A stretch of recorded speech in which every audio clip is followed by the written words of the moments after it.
HCU సమీపంలోని 400 ఎకరాల భూమి విక్రయం వివాదాస్పదంగా మారిన విషయం తెలిసిందే.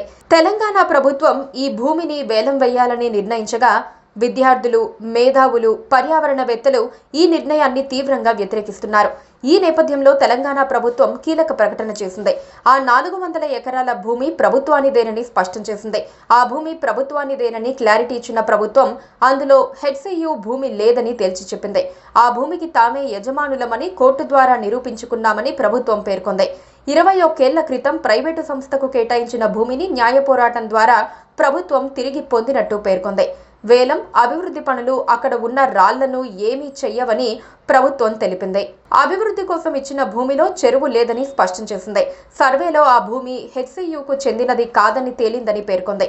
అభివృద్ధికి ఇచ్చిన భూమిలో లేక్ లేదని, సర్వేలో 1 అంగుళం భూమి కూడా హెచ్సియుది కాదని తేలిందని ప్రభుత్వం తెలిపింది. కొందరు కావాలని విద్యార్థులను తప్పుదోవ పట్టిస్తున్నారని ప్రభుత్వం తెలిపింది. ప్రస్తుతం ఈ భూమిని వేలం వేస్తూ ఉండగా విద్యార్థులు దీన్ని తీవ్రంగా వ్యతిరేకిస్తున్నారు. వారి నిరసనల కారణంగా పోలీసులు హెచ్సియు వద్ద భారీ భద్రత ఏర్పాటు చేసి ఇప్పటికే సుమారు 200 మందిని అదుపులోకి తీసుకున్నారు. నిరసనల్లో పాల్గొన్న విద్యార్థులపై పోలీసులు కేసులు నమోదు చేశారు. 2 PhD స్కాలర్స్ పై పోలీసులు కేసు నమోదు చేశారు.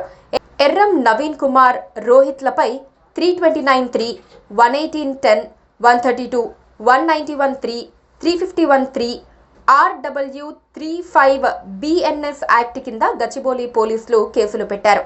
ఈ వివాదంపై కేంద్ర మంత్రి బండి సంజయ్ స్పందిస్తూ విద్యార్థులపై లాఠీ చార్జీను తీవ్రంగా ఖండించారు. తెలంగాణ ముఖ్యమంత్రి రేవంత్ రెడ్డి కూడా ఈ అంశంపై వివరణ ఇచ్చారు. నేతలు విమర్శలు చేస్తున్న నేపథ్యంలో ఈ భూమికి సంబంధించి ప్రభుత్వం సోమవారం ఒక కీలక ప్రకటన చేసింది.